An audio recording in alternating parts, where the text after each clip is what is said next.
Prontinho. Bom, então, começar aqui agradecendo mais uma vez a participação da Frente de Fortalecimento dos Conselhos de Idosos, né, e de LPIs, aqui na presença da Marcela, da Valquíria e da Simone, né, muito obrigada pela participação de vocês, pelo nosso convite, pelo aceite, né, e gostaria de dar também as boas-vindas aos inscritos. Imagino que ao longo aí dos primeiros 10, 15 minutos, outras pessoas também, né, que estavam inscritos devem entrar, e ia pedir licença para vocês para fazer uma gravação, porque depois esse momento aqui vai ser disponibilizado lá no nosso canal no YouTube. Desde já, inclusive, convido para aqueles que quiserem, né, conhecer um pouco melhor os trabalhos do Instituto Ânima, né, que curtam lá o nosso YouTube, para vocês receberem outros vídeos também, tá? Então, muito obrigada aqui pela, né, participação de vocês. Só para fazer uma pequena e breve abertura, até para a gente aproveitar bastante aqui esse momento, né, e a fala das meninas, aí as contribuições, contar um pouco o que motivou a gente a trazer à frente de fortalecimento dos conselhos, né, para esse debate, para esse evento, que é o evento intergeracional, é um evento promovido aí pelo Instituto Ânima, em parceria com o mestrado em Ciências do Envelhecimento da Universidade de São Judas, né, em São Paulo, e tem outros projetos também envolvidos, outros apoiadores, inclusive outras IES do Grupo Ânima, e a ideia desse momento aqui, né, e aí particularmente eu participo também dessa frente, é que eu acho que nós estamos vivendo um momento muito importante no nosso país, né, que é discutir sobre as políticas públicas de idosos e de fortalecer, né, os órgãos competentes, e aí, no caso, o idoso aqui em questão hoje, né, para que a gente consiga olhar para esse público, né, de uma forma diferente, incluindo de verdade, com mais respeito, pensando em políticas futuras, em futuras políticas, né, mais eficazes, que de fato atenda às demandas que estão sempre se transformando, né, considerando aí que a nossa pirâmide etária está se invertendo, né, então eu acho que é pensar no nosso próprio futuro. E uma das coisas que me motivou muito foi porque o escopo maior desse evento e a preocupação dele é justamente a gente criar espaços de debates entre as várias faixas etárias, né? Então, trazer o público mais jovens, os estudantes de graduação, os estudantes de mestrado, né? Assim como outros setores, né? Além da questão etária, também pensando aí nas organizações da sociedade civil, no poder público, né, nas empresas, para que a gente juntos, né, discuta o papel do conselho do idoso na nossa sociedade. E eu acho que isso é uma questão intergeracional, né, porque falar sobre o idoso é falar da gente mesmo, do nosso planejamento de vida, é olhar para o nosso futuro. E muitos jovens, principalmente, às vezes desconhecem o que é um conselho, né, às vezes já ouviu falar, sabem razoavelmente o que é. Tá bom, Adriana? Seja bem-vinda, Adriana. E aí, a ideia, né, então, é que a gente pense um pouco melhor sobre isso, esclareça certas dúvidas, entenda o propósito do movimento, desse fortalecimento, né, para que esse trabalho que a gente vem fazendo na rede, eu estou me incluindo porque eu sou dessa rede também, né, de fortalecimento, seja algo duradouro, né, que com o passar dos anos e depois da pandemia, quando ela for embora e a gente dá tchauzinho para ela, né, espero que seja, né, que não dure tanto, isso continue, essa força aqui que a gente produziu nesse semestre continue. Né. Quando nós estamos em certos momentos de crise, né, e não só esse, normalmente há uma solidariedade, há uma força maior, as pessoas se engajam mais, mas a gente precisa de manter essa chama viva, né, para que nos outros momentos, depois que as coisas, né, mudam, isso continue. Então, esse esclarecimento, acho que do que é um conselho, da importância de fortalecer esse mecanismo de participação popular é fundamental, né? Então, eu fui pensando nessa ideia que eu convidei aqui à frente de fortalecimento para conversar hoje. É só para registrar aqui a presença, a Adriana, ela é coordenadora do mestrado em Ciências do Envelhecimento da São Judas, né, Adriana? E nós estamos juntos aí nessa organização, como eu falei para vocês. Então, passa a palavra aí, né, a Simone, Valquíria e Marcela. Eu sei que vocês combinaram, né, as falas aí, para que vocês sintam à vontade, e eu peço aos participantes que quiserem registrar suas perguntas, nós temos algumas pessoas aqui que vão nos ajudar nessa organização das falas, né, para que todo mundo possa participar de alguma forma, tá? Então, muito obrigada aí, com vocês, meninas. Então, eu vou começando essa fala. Primeiramente, agradecer, Nayane, em nome da frente, de todos os colaboradores, de todas as pessoas envolvidas na frente. Muito obrigada por esse convite, por essa oportunidade. Me apresentar rapidamente, eu sou uma mineira, sou aqui de Belo Horizonte, uma mineira que hoje está muito vermelha, que não está acostumada com esse calor dessa cidade, que bateu o recorde histórico de tanto calor, então estou muito vermelha, porque por aqui anda muito quente. Sou também presidente de uma instituição social aqui em BH, que na parceria até com o Grupo Ânima e outras instituições atua junto às ILPIs, em especial em Belo Horizonte, e é por causa dessa história com as ILPIs que a gente se aproximou da frente das ILPIs, que é uma frente nacional que no momento inicial do Covid, a partir do posicionamento até do governo, de algumas deputadas, reuniu várias pessoas interessadas no assunto, preocupadas com o assunto, para que respostas fossem dadas à comunidade, para que os idosos, ao contrário que tivesse acontecido pelo mundo, que aconteceu pelo mundo, que a gente viu o abandono de idosos, ou um número grande de idosos morrendo nas ILPIs, que essa frente pudesse colaborar para que isso não acontecesse. Então, foi formada uma frente nacional de fortalecimento das ILPIs, encabeçada pela doutora Carla Giacomin, que é uma geriatra aqui de Belo Horizonte também, e que junto com outras pessoas que foram se juntando, promoveu vários instrumentos, várias cartilhas, vários protocolos, para que a gente pudesse colaborar com as diferentes ILPIs pelo Brasil no combate ao Covid. E aí, quando essas pessoas se reuniram, e no primeiro momento com muito trabalho, foi percebendo o que o Covid trouxe muito para nós, né? Que a questão do idoso, da pessoa idosa, da longevidade, ainda é muito pouco discutido no país da gente. Seja para o lado da política pública, seja para o lado dos números, não se sabia ao certo quantas ILPIs se tem, quantas ILPIs são filantrópicas, quantas ILPIs são com fins lucrativos, se realmente é fins lucrativos. Era um universo muito desconhecido em termos de números e pesquisas. E aí, então, essa frente faz um propósito de que era necessário também pensar os conselhos de direito, era necessário pensar os conselhos de direito da pessoa idosa, para que eles pudessem ser apoiados, que esses conselhos, eles também seriam fundamentais para apoiar as ILPIs. Então, a gente surge, Simone está aqui com o telefonema da Simone no dia de domingo, eu, Carla e Simone, precisamos organizar e dar uma resposta de apoio a esses conselhos. Muitos de vocês sabem que esse Covid, ele impossibilitou o contato de estar em casa na quarentena, mas também o contato de estar na sociedade. O que a gente viu é que vários conselhos fecharam as portas. Seja porque antes eles não tinham instrumentos, então não tem um computador ou não tem um celular que vai para casa, não tem um contato, mas também porque eles não tinham investimento até para isso. Então, se percebeu muito uma ausência desses conselhos no momento em que a pessoa idosa entrava na pauta e a pessoa idosa principalmente precisava de um apoio, precisava de apoio junto à política. Então, surge a Frente Nacional de Fortalecimento aos Conselhos de Direitos da Pessoa Idosa. Ela surgiu no final de abril, com pessoas preocupadas principalmente em fortalecer, em apoiar conselhos em diferentes localidades do Brasil. Nosso intuito maior era apoiar os conselhos frágeis municipais e que também chegasse aos estaduais e que isso pudesse até refletir no nacional, mas o nosso foco sempre foi o municipal. Então, é um grupo de pessoas de diferentes localidades. A Valquíria querida que está aqui, está lá no Pará. Eu estou em Belo Horizonte e tem dia que a gente reúne 2, 3 vezes. Hoje, por exemplo, a gente tem 2 eventos juntos. E aí tem pessoas do Sul, a Simone do Tocantins, a gente teve pessoas de diferentes partes do Brasil para discutir suas experiências com conselhos, mas também que a gente pudesse promover produtos, resultados para chegar até esses conselhos. Nós sabíamos, porque estamos envolvidos em conselho, eu sou da mesa diretora do Conselho de Belo Horizonte, eu sou a primeira secretária. A gente já sabia algumas dificuldades, mas a gente, indo ao contramão que estava acontecendo na pandemia, a gente queria trazer uma pesquisa, trazer números concretos sobre isso. Então, a primeira ação que essa frente se propôs foi realmente promover um diagnóstico.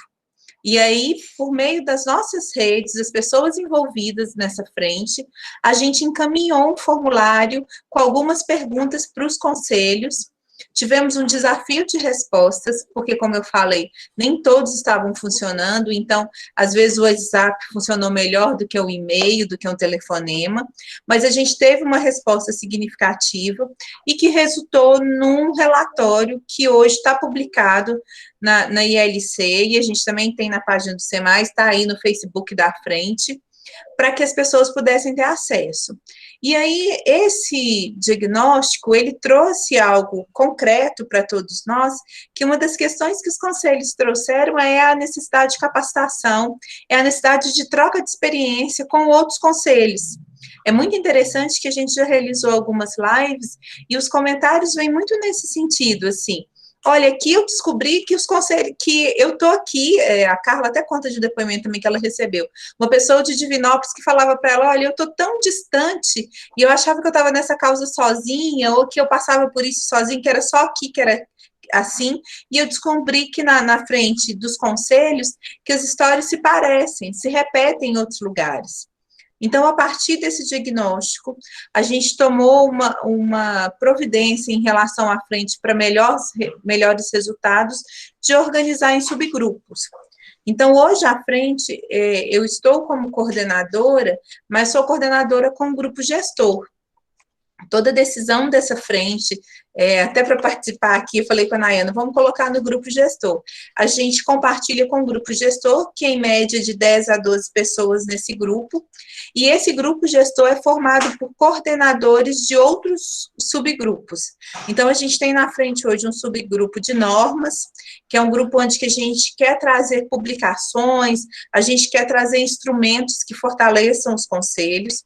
A gente tem um grupo de comunicação, a gente tem um grupo de capacitação, que são grupos preocupados com que a gente possa trazer até os conselhos capacitações, diálogos, principalmente por meio online, porque eu acho que uma questão do Covid é isso, né, que ele impôs e também mostrou para a gente que é possível estar no Pará, junto de estar de Belo Horizonte. Então, a nossa intenção é que a gente possa trazer algumas capacitações.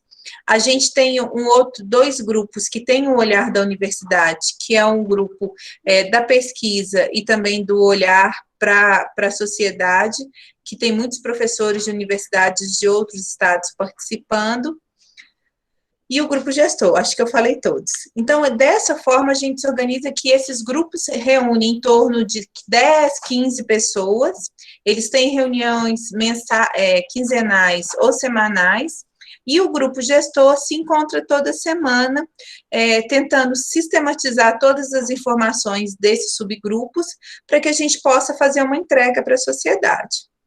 Tem sido muito bacana, tem sido uma experiência que eu espero que as colegas também compartilhem, tem sido uma experiência ímpar de alimentar a nossa coragem, de alimentar o nosso interesse pelos conselhos, mas principalmente também de perceber que no país da gente temos diferentes pessoas interessadas na garantia de direito, no compartilhar informação e na atenção à pessoa idosa. Então, a frente se consolida como um movimento de pessoas voluntárias, simplesmente interessadas em compartilhar, informar e, principalmente, fortalecer esses conselhos, onde que a gente acredita que o Conselho de Direito da Pessoa Idosa é um ganho da política da pessoa idosa. A gente tem discutido sobre os fundos, sobre a instrumentalização desses conselhos, para que tudo isso resulte numa melhor qualidade de vida dos idosos no nosso país, nas diferentes localidades, do Amapá ao Rio Grande do Sul. Então, essa troca de experiência tem sido muito rica, e a gente acredita que é um exemplo de movimento de pessoas simplesmente interessadas em garantir direitos. Vou fazer uma fala rápida, vou passar agora para Simone, e estou aberta para a gente conversar no final. Cronometrei aqui, acho que eu falei em torno de 10 minutos, Nayane, acho que é isso, e fico à disposição. Boa tarde. Muito obrigada pelo convite, as professoras Adriana e Nayane, né? Sou Simone Fontanelli, eu sou goianiense, mas resido em Palmas, capital do estado de Tocantins, né? Mais novo estado do país, é a mais jovem capital. há 15 anos. Então, eu sou mestre em gerontologia, servidora pública, também sou docente universitária e estou presidente do Conselho Municipal de Direitos da Pessoa Idosa de Palmas, o CONDIP, onde represento a sociedade civil, o Instituto Brasileiro de Direitos da Família, o IBDFAM. E neste instituto eu estou na vice-presidência da comissão, né, da pessoa idosa. Então, como foi dito pela Marcela, eu faço parte das duas frentes, e a Frente Nacional, ela começou dos conselhos, né, de direitos da pessoa idosa, a partir de um anseio nosso, frente à pandemia, né, esse cenário da pandemia, então deu início à frente de fortalecimento dos conselhos, a partir da criação da frente, que já existia, né, nacional de fortalecimento das LPIs. Bem, então, coube a mim hoje trocar aqui algumas experiências, como a minha realidade é o município, e é nele que acontece realmente a execução da política pública da pessoa idosa. Então, qual é o papel dos conselhos? Né? Antes de começar a falar especificamente sobre o papel dos conselhos, eu quero dizer que existem os conselhos nacional, estadual e municipal. Em se tratando de estruturação, seguem os mesmos trâmites. Porém, quem executa a política pública da pessoa idosa são os municípios. Então, cabe aos conselhos municipais, e aí, como bem disse a Marcela, a nossa preocupação era focar nos municípios, nos conselhos municipais, exatamente porque é onde, né, tudo acontece, de desenvolver esse trabalho. Então, o que é um conselho de direito da pessoa idosa? É um órgão de representação das pessoas idosas, né? Então, ele é uma interlocução junto à comunidade, né, e aos poderes públicos, na busca de soluções compartilhadas. Então, ele é um espaço amplo, né, de participação. Antes de iniciar, a professora Nayane comentava da intergeracionalidade, então vou até aproveitar aqui e falar que isso é fundamental, né? No conselho, por exemplo, eu ainda não tenho mais de 60 anos, acho que dá para vocês observarem, né? Então, quer dizer, não são só pessoas idosas que participam dos conselhos, então é importante ter essa interação, né? E deve estar em sintonia com as políticas nacional e estadual, e se adequar também às regras, leis aprovadas e regulamentadas. Torna-se importante reconhecer também, né, esse processo nas interpretações legais, uma vez que é uma legislação e um mecanismo, né, que é inserido junto à sociedade, e essa representação ela não pode ser estática. O que quer dizer isso? Nós deliberamos política pública, então nós precisamos entender da legislação, então tem que se estudar o tempo todo, né? Então, mas eu preciso ser doutor em leis? Não, não é isso, não precisa ter essa especialidade, essa especialização, mas nós vamos estudar leis, então é importante, né, que tenha esse entendimento, tá? E deve estar aberta a participação das diversas tendências políticas e ideológicas, tá? O que o torna mais representativo entre os municípios e perante os demais organismos, né? Por essa razão, o Conselho, ele não está atrelado a nenhum partido político. É importante dizer isso, principalmente nesse momento agora, né, de eleições municipais, o Conselho é apartidário, certo? Então, por quê? Porque o Conselho, ele tem o papel, não seria cobrar, né? Mas ele caminha junto com o poder público, né? Por exemplo, na Câmara, em se tratando de município, nós estamos lá conversando com eles, porque é lá que as leis são aprovadas, né? Então, o Conselho delibera sobre as políticas públicas. Então, é importantíssimo, né, que se tenha, assim, esse entendimento dentro do Conselho, tá? E o Conselho, ele deve promover amplo e transparente debate das necessidades e anseios das pessoas idosas. E aqui, eu quero dizer que hoje vou falar da nossa realidade aqui como exemplo. Nós temos uma representação de 40% de pessoas com idade igual ou superior a 60 anos, que pela lei 10.741, né, está aqui o estatuto, não sei se dá para vocês enxergarem, né, essa é uma das leis, né, nós temos a Constituição de 1988, temos a Política Nacional do Idoso, de 1994, e temos o Estatuto. O que o Conselho faz? Ele faz com que seja cumprido essa lei aqui, o Estatuto. Tá? Então, é importante que se tenham pessoas idosas participando nesses espaços do Conselho para garantir esse protagonismo.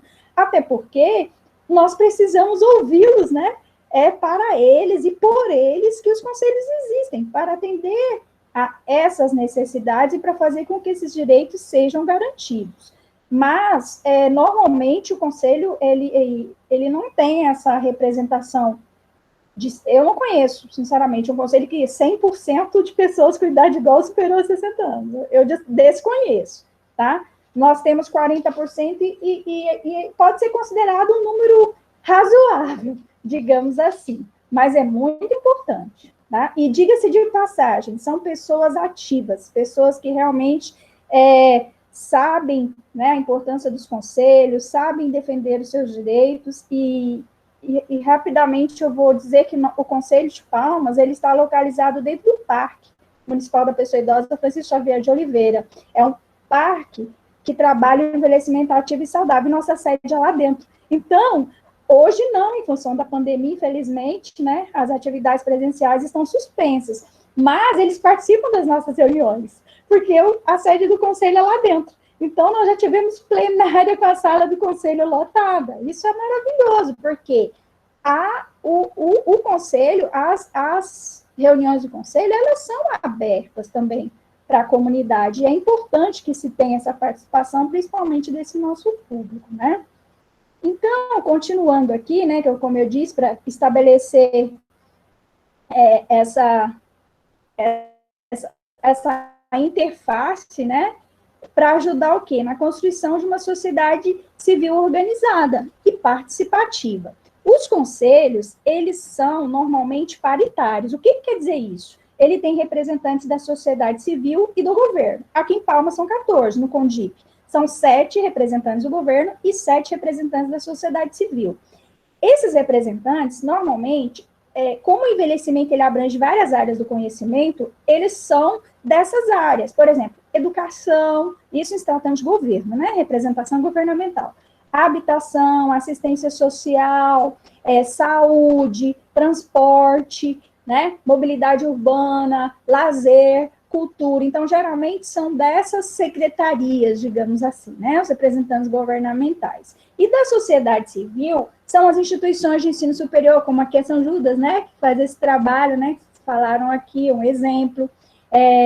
Tem também as associações de idosos, por exemplo, nós temos a Associação dos Clubes da Melhor Idade, o SESC, Serviço Social do Comércio, que é pioneiro em envelhecimento ativo e saudável no Brasil, né? Então, temos também as instituições, as representações de classe, por exemplo, de serviço social, de psicologia, dos advogados, né? Então, tem essas representações também. Tá? Então, é importante que se tenha essas participações. Eu estou tentando aqui seguir o tempo, tá? Eu só gostaria de elencar aqui 7 itens, já para ir finalizando a minha fala, que falam sobre a importância da criação do Conselho. E aqui, eu estou falando do Conselho Municipal, mas tanto o Conselho Estadual como nacional também, tá? Estimular as pessoas idosas para que participem da formulação da política, no caso aqui, municipal do idoso, né? Ou da estadual ou da nacional. Sensibilizar os poderes públicos, né? Municipais, estaduais ou nacional, quanto às responsabilidades no atendimento às demandas dos segmentos em conformidade com as políticas públicas da pessoa idosa. Procurar formas de parcerias que promovam os direitos das pessoas idosas. Estimular a organização das pessoas idosas, sua efetiva participação social, visando a sua integração e exercício da cidadania. fortalecer o papel dos conselhos, né, de direitos, tanto municipal, estadual como nacional, enquanto órgão interlocutor entre a sociedade e o poder público. Formular, implantar, supervisionar e avaliar a política do idoso. Incentivar e apoiar ações concretas em favor das pessoas idosas, visando assegurar sua continuidade. E para concluir, não menos importante, o que o Conselho faz? Eu costumo dizer, com o perdão da palavra, que nós damos pitaco. O que quer dizer isso? Nós deliberamos sobre a política pública da pessoa idosa. Então, nós somos órgãos consultivo, deliberativo, fiscalizador, né, da política pública da pessoa idosa. Então, nós acompanhamos a política. Então, é muito importante que se tenham nos municípios, né, conselhos municipais dos direitos da pessoa idosa, para se garantir esses direitos que estão já preconizados na legislação, como eu citei 3 aqui, né, o Estatuto do Idoso, a Política Nacional do Idoso e a Constituição, né, de 1988. Eu espero ter contribuído, né, estou aqui à disposição para eventuais perguntas, e muito obrigada mais uma vez pela oportunidade. Obrigada, Simone. Eu sou professora Valquíria, também faço parte, juntamente com a Marcela e a Simone, da Frente Nacional de Fortalecimento à LPI. Estou falando aqui do Pará, do nosso calorzinho, gostoso. Eu fui presidente do Conselho Estadual dos Direitos da Pessoa Idosa duas gestões. A primeira gestão era governamental, em 2009 a 2011, e a segunda gestão representava a Secretaria de Estado de Educação. E na segunda gestão, 2016, 2018, eu era conselheira não governamental, representando a Sociedade Brasileira de Geriatria e Gerontologia, Seção Pará. E em 2019, fui indicada para representar a Associação Brasileira de Alzheimer Nacional no Conselho Nacional dos Direitos da Pessoa Idosa, do qual eu sou uma conselheira destituída, vamos dizer assim, né, que o nosso conselho, o Conselho Nacional do Idoso, de 24 representantes, foi para 6 representantes. Mas esse não é o foco aqui da nossa discussão. O foco da nossa discussão é a questão da importância do Conselho do Idoso na implementação de políticas públicas nessa perspectiva intergeracional. Eu quero dizer que na nossa gestão, quando eu era presidente a nível governamental, representando a Secretaria de Educação, nós baixamos uma resolução inserindo a temática do envelhecimento no ensino formal, da rede pública de ensino, rede privada no Estado do Pará, a temática do envelhecimento como tema transversal. O que seria isso, né?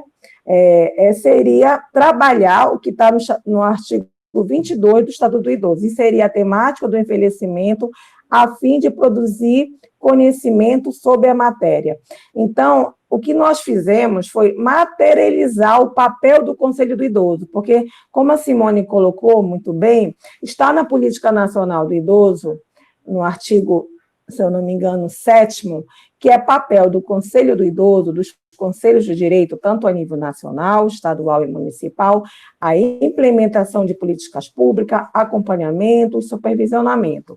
A nossa legislação é lindíssima, a Política Nacional do Idoso, de 1994, o Estatuto do Idoso, de 2010, só que nem sempre essas leis elas são implementadas, e aí que está o grande desafio dos conselheiros de direito da pessoa idosa na implementação de fato de direito dessas políticas. Como o foco aqui é intergeracional, eu vou dar foco nesse nosso programa denominado Educação e Envelhecimento, que era uma parceria da Secretaria de Educação, juntamente com o Conselho Estadual.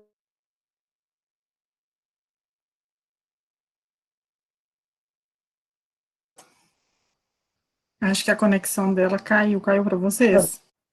Caiu, eu falei, travou para mim. Travou para todo mundo, eu acho. Valquíria? Na nossa concepção, médium... Não, entrou uma ligação já, LPA. Oi, tô aqui. Poxa, eu estava tão empolgada. Foi uma ligação que entrou, já desliguei aqui a ligação. Estão me ouvindo agora? Eu estava tão empolgada, assim, falando. Então tá no ensino infantil. A gente fez uma palestra sobre a questão do envelhecimento para as crianças, para os adolescentes, mostrar que envelhecer é humano. Que se tiver velhos um dia. Aí a gente era muito engraçado, né? Para cada nível de ensino, a gente tinha uma forma de abordagem. Assim, olha, vocês querem morrer? Então, não, também a gente não quer morrer.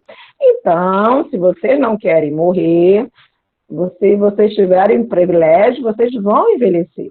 Então, isso é muito importante, mostrar para a criança, para o jovem, para o idoso, que a vovó, o papai não é velho assim, não. Foi todo um processo dessa construção. E até para pensar em que envelhecimento que eu quero. Qual é o futuro que eu espero? Então, por exemplo, nas turmas de ensino médio, a gente tinha umas aulas na área de sociologia, a questão da sexualidade. A gente denominou essa aula do poder dos grisalhos. Por quê? E fazendo uma comparação com a questão de gênero. Por que ela é dita como de desleixada? E o homem de cabelos brancos é aquele que é o grisalho, discutiu para abordar a questão do envelhecimento no ensino médio, é a questão da sexualidade no envelhecimento. Porque o homem mais velho pode namorar a mulher mais nova? Ele é o garanhão. A mulher mais velha não pode namorar o mais novo, porque ela é chamada de papa-anjo. Então, essas questões de estereótipos que é importante a gente trabalhar. Fizeram uma pergunta, como implementar?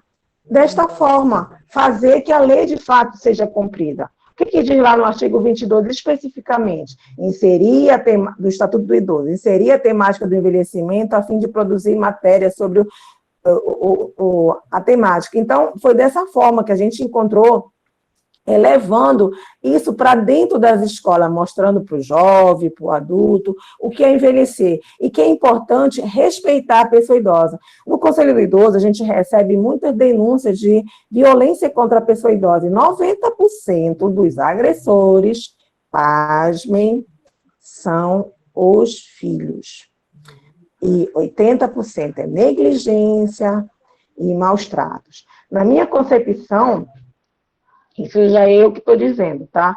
É porque as pessoas não têm uma consciência do que é um envelhecer, daquela pessoa que precisa. Então, a gente trabalha muito isso com a criança nessas nossas palestras. Que o ser humano é o ser vivo mais dependente da face da Terra. Um cavalo, ele nasce, já sai andando. A gente não, o ser humano não. Se a gente não tiver alguém que nos limpe, nos dê comida recém-nascida, a gente morre, não é verdade? Então, assim, dessa forma...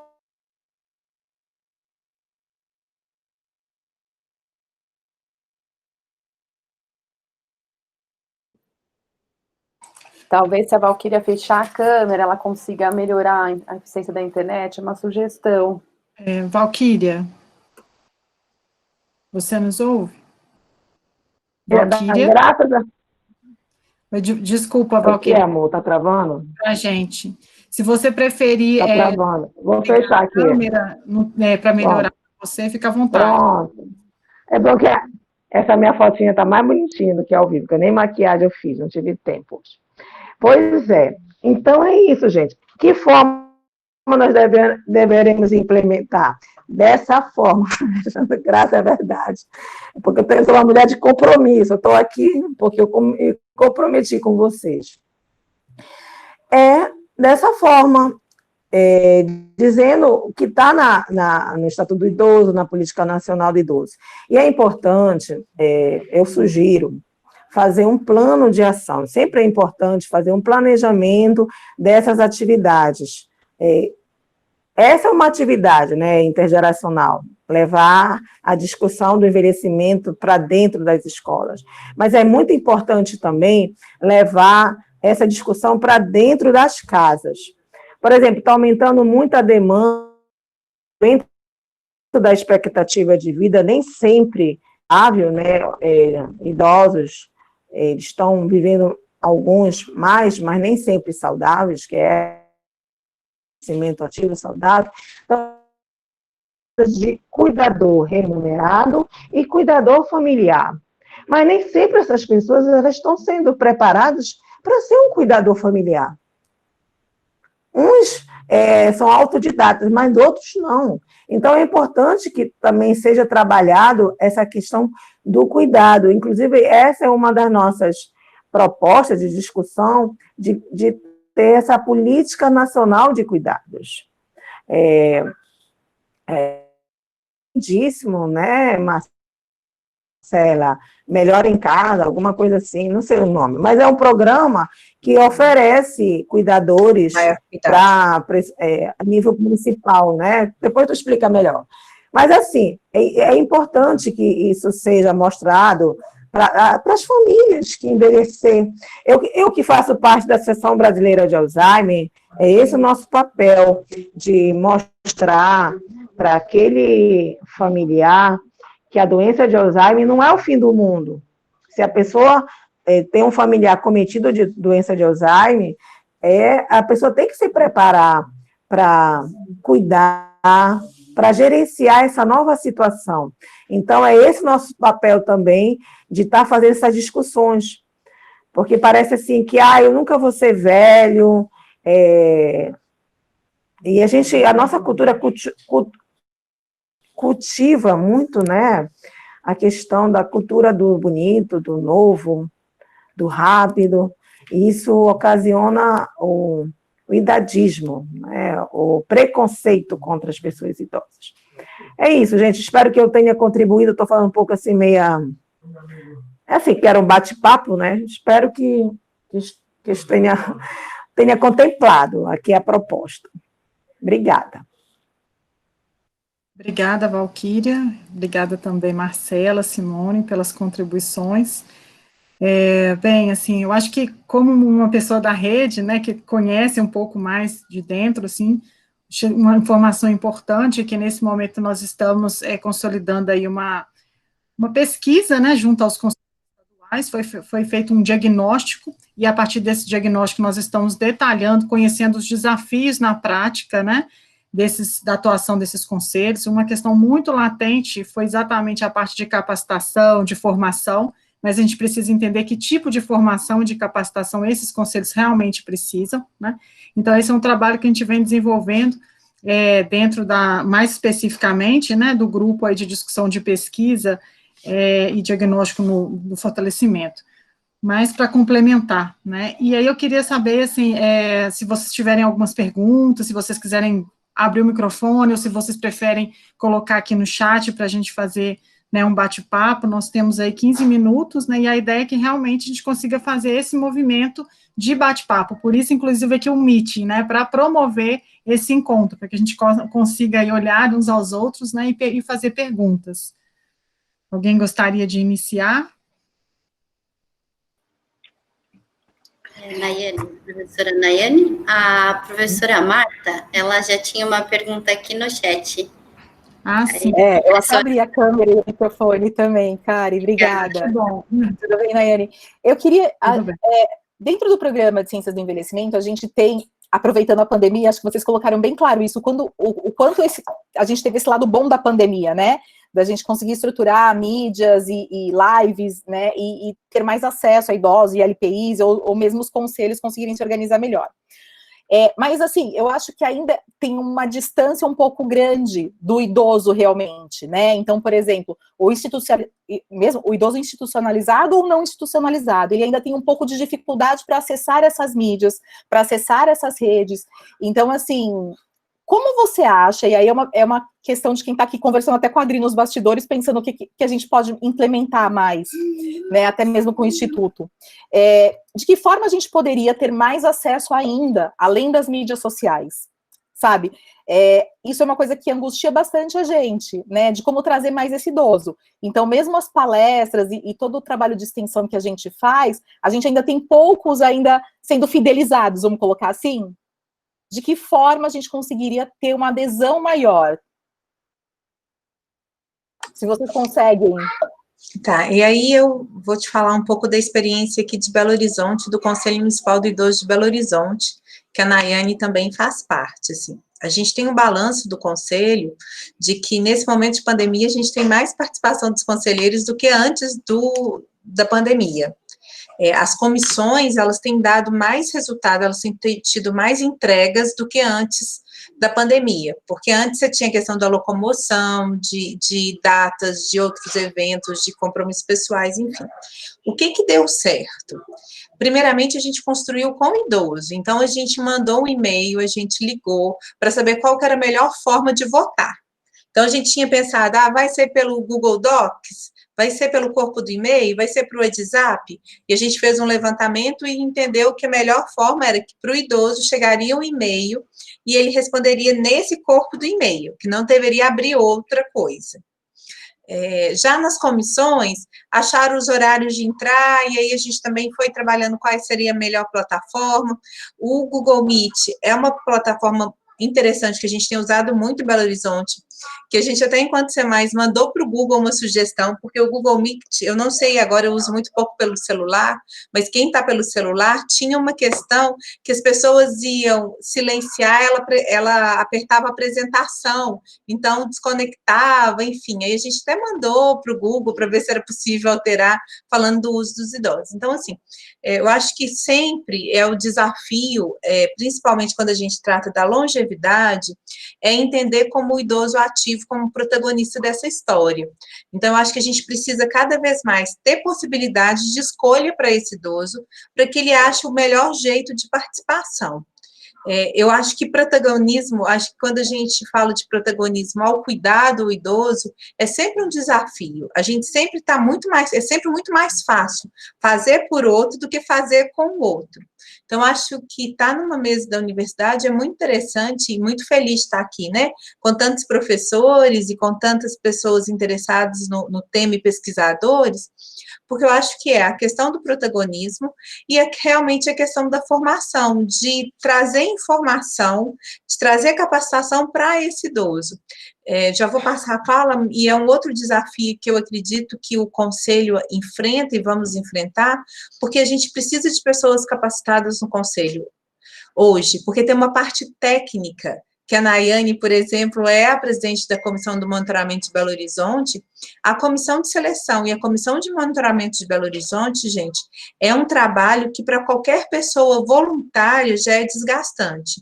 Eu venho de uma instituição social que eu trabalho com monitoramento, né? A gente trabalha na escrita de elaboração de projetos. Não é fácil para a gente avaliar e monitorar um projeto. Imagina para o idoso. E a gente fala de projetos de, às vezes, de 1,5 milhão, de 2 milhões. Em Belo Horizonte teve um de 5 milhões, e você está pedindo um idoso para trabalhar com esses números. Então, não rendendo muito, eu acho que a gente precisa da autonomia, ser ele o protagonista dessa história e também somar com instrumentos que facilitem a vida dele. Eu acho que ter essa conversa aqui com vocês, e aí acho que, não sei se temos aqui pessoas que vão sair para o mercado de trabalho agora, eu acho que a gente precisa sair da caixinha depois desse Covid e criar caminhos de diálogos, de informação, novos jeitos, para a gente construir essa sociedade da gente. E certo que essa sociedade é uma sociedade da longevidade dos 60+. Obrigada, Marcela, muito bom. Nossa, Marcela, obrigada, né? Até emociona a gente, né? Que eu acho que esse é o objetivo maior, né, desse diálogo, a gente construir essa sociedade, melhorar a nossa sociedade, né? Melhorar, nossa, fantástico. Eu estou vendo aqui, eu não sei se eu posso falar, Nayane, rapidinho. Pode falar, fica à vontade. A Luziene está aqui, né, que participa. A gente começou, até uma experiência nossa, a gente começou um projeto de extensão. Você falou muito dessa questão de olhar para o idoso, ver qual que era a melhor conexão. Eu sei que eu acho que até vocês podiam contar, Nayane, da experiência do Instituto com esses projetos. A gente começou sem pretensão nenhuma, né, no ZN. Vamos lá, né, LP, eu acho que a Marili também está aqui, que tem uma LPI, que a gente começou a se conectar com esses idosos, e primeiro, né, o que a gente vai fazer até eles descobrirem a telinha, olha, os alunos estão ali na telinha, gente, é incrível a interação, como agora está funcionando, né, Lu, cada sexta-feira nós nos encontramos uma vez por semana com eles, e são atividades lúdicas que os alunos preparam, e os idosos estão lá, mas é fantástico, tem sido muito legal. Então, como é um aprendizado contínuo, né? Então, acho que você falou, a gente tem que sair da casinha mesmo, e agora a gente tem que pensar em novos projetos, novas maneiras de se comunicar. Eu acho que, Nácia, podia contar um pouquinho do que vocês estão fazendo no Instituto. Eu vou complementar um pouco, assim, só fazer um parênteses aqui, a Luziane foi minha aluna. Aí eu tô olhando pro rostinho dela, chamei ela no WhatsApp aqui, fiquei tão feliz, é tão bom, né, quando a gente vê uma aluna nossa assim, ela foi minha aluna, muito bacana, fiquei muito feliz, ela me contou aqui agora que está participando desse projeto, muito bom te ver, viu, Luziane? Então, assim, quanto instituto, assim, pensando nessa questão da comunicação, né, nós fizemos uma pesquisa também, até apresentei um pouco em alguns espaços aí que a Marcela coordena o CEMAIS, né, que é uma organização da sociedade civil aqui, a gente é parceiro, né, do CEMAIS, do Instituto Ânima, e eu contei já um pouco dessa história. Logo que começou a pandemia, nós aplicamos um questionário com os ex-alunos da Universidade Aberta à Pessoa Idosa. Então, o Instituto Ânima tem um projeto financiado pelo Fundo do Idoso de Belo Horizonte, que visa basicamente ofertar cursos e oficinas para as pessoas idosas. Nós chegamos a ter mais de 2.700 idosos conosco dentro das nossas unidades. E aí, com isso, assim, veio a pandemia, e aí? As atividades todas suspensas, né? Aí deu aquele frio na barriga, e os idosos perguntando, aquela confusão, aí nós fizemos uma pesquisa com eles, e aí, justamente para entender como que seria essa comunicação, o que daria certo, né? O que funciona? Aí a pesquisa, nós conseguimos aí 800 respostas, aproximadamente 800 respostas. E a pesquisa apontou que quando eram espaços mais virtuais, né, ficava ali em torno da casa de 50% de adesão. E quando era o WhatsApp, 92%, 95%. Aí nós fizemos a loucura de fazer todo o processo pelo WhatsApp. Hoje nós temos 23 grupos de WhatsApp, como administramos, né, mesmo, 23 grupos de WhatsApp, e, gente, nós fazemos tudo pelo WhatsApp, cursos, oficinas, bate-papo, roda de conversa com a psicologia, roda de conversa com o pessoal da enfermagem, palestra, tudo, chamada de vídeo pelo WhatsApp, porque você tem um número mais reduzido, mas é possível. E aí, assim, a gente conseguiu, ao longo desse tempo todo, manter esses idosos ativos.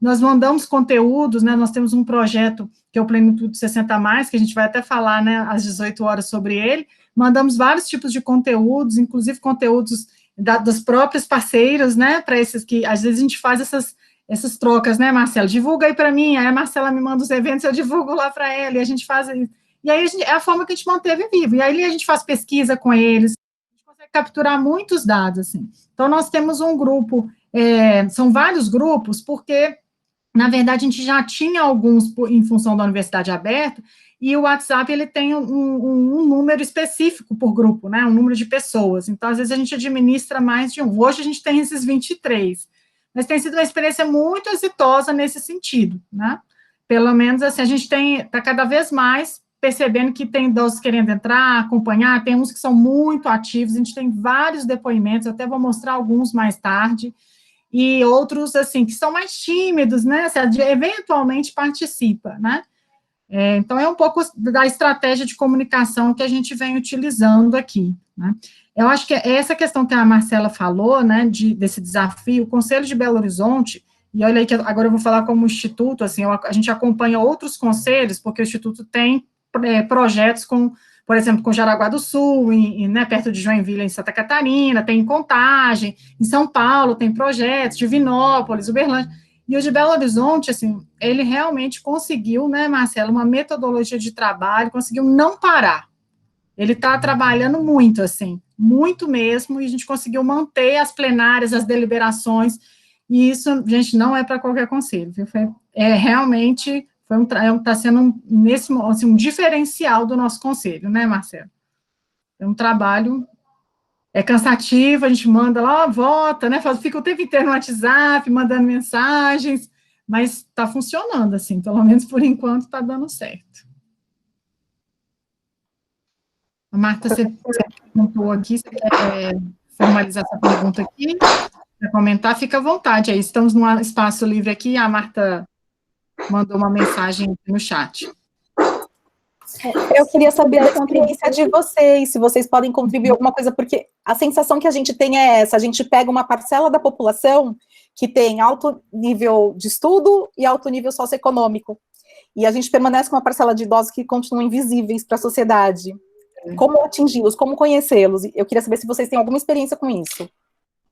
Uhum. O Marcela, se você quiser também falar assim, um pouco do SEMAIS, né, assim, aproveitando essa experiência também de vocês, eu acho que pode contribuir aqui, nessa linha, né, de conseguir atingir esse perfil de idosos. Quer contar um pouco? Então, eu sou presidente de uma instituição, que é o SEMAIS, que a gente acredita no diálogo dos 3 setores. E a gente começou um trabalho com as ILPIs, na época o Instituto Ânima também era uma referência aqui na região metropolitana de trabalho com as ILPIs na questão da gestão. E principalmente a gente começou a promover um diálogo onde a gente trouxe os atores locais para esse diálogo. Então as ILPIs, o Ministério Público visitava a ILPI para notificar e não visitava a ILPI para conhecer. Então, nós fizemos propósito do promotor a nos acompanhar à visita para ver as ações dessas instituições, para conhecer esse idoso. E a gente passou a fazer cafés dentro das instituições, onde a gente levava diferentes convidados, onde a gente leva diferentes convidados. Hoje esse café também é virtual. Então, a primeira coisa, o idoso institucionalizado, ele passou a ser visto na cidade de Belo Horizonte por meio desse projeto, quando os cafés a gente convidava desde a secretária de assistência social para um café dentro da ILPI, até o Corpo de Bombeiros e diferentes atores até a universidade. Então, acho que esse é um assunto.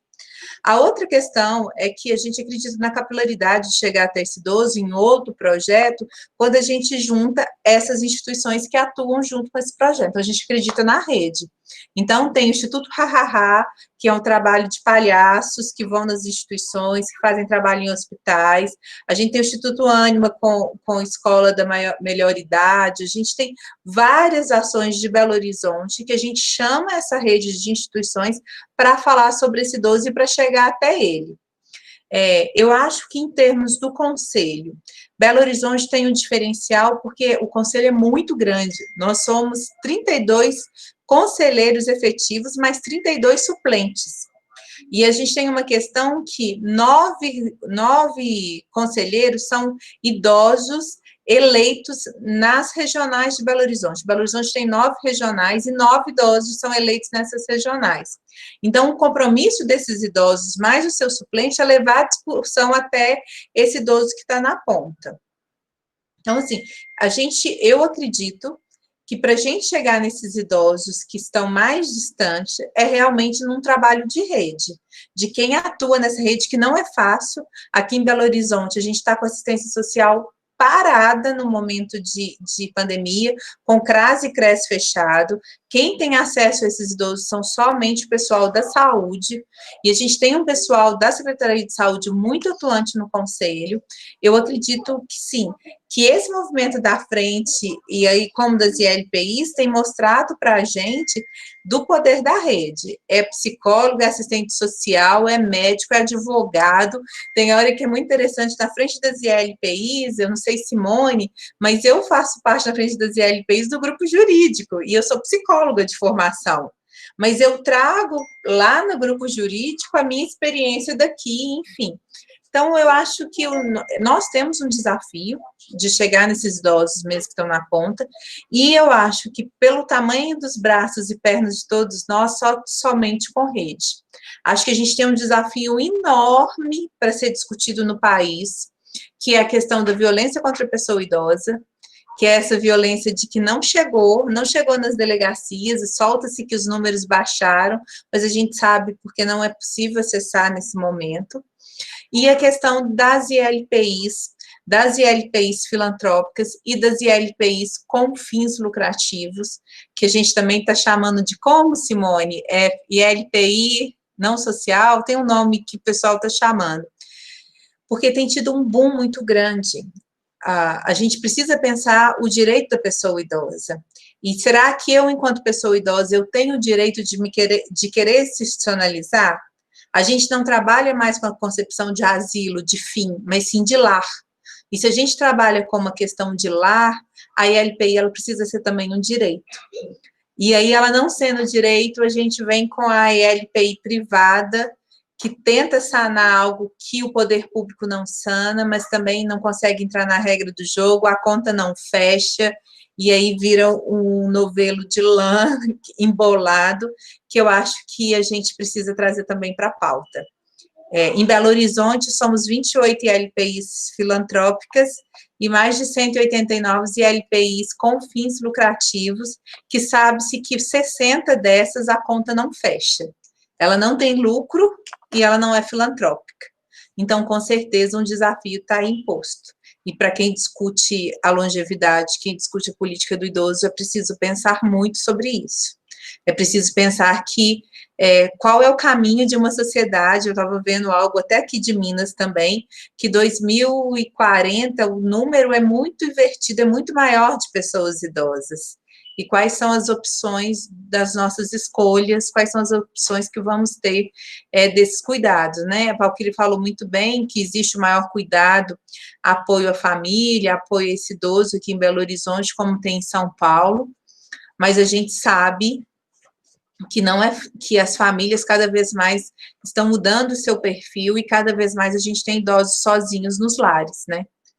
Então, acho que é isso. Se deixar, eu vou ficar falando desse assunto muito tempo, vou passar para a Nayane.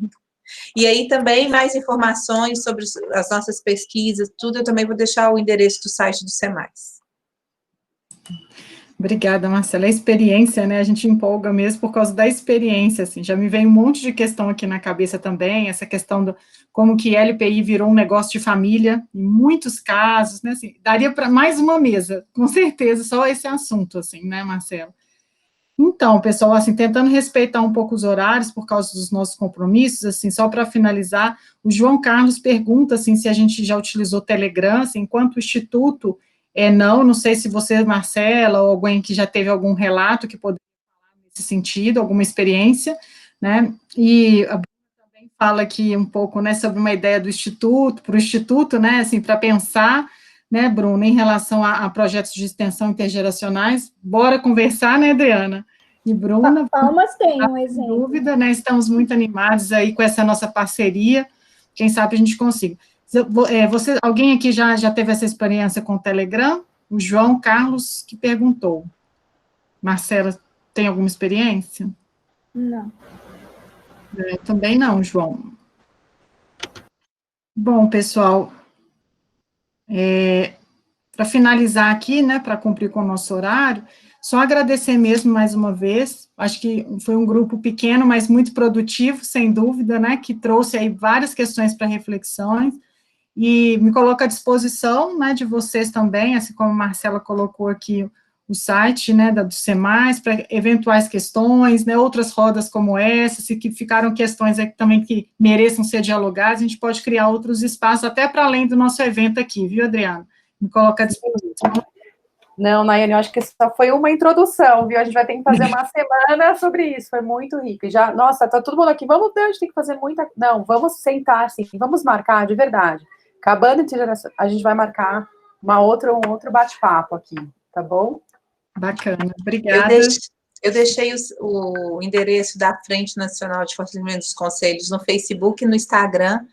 Lá está o diagnóstico, lá estão as nossas publicações, seguem, eu acho que vale muito a pena, ajude-nos a divulgar essas informações para que cheguem aos diferentes conselhos, tá? Também quero agradecer pela oportunidade. Professora Bruna Gabriela Marques, em função do tempo, não dá para compartilhar a experiência da Universidade Federal do Tocantins, que responderia a sua pergunta, através do projeto de extensão Universidade da Maturidade.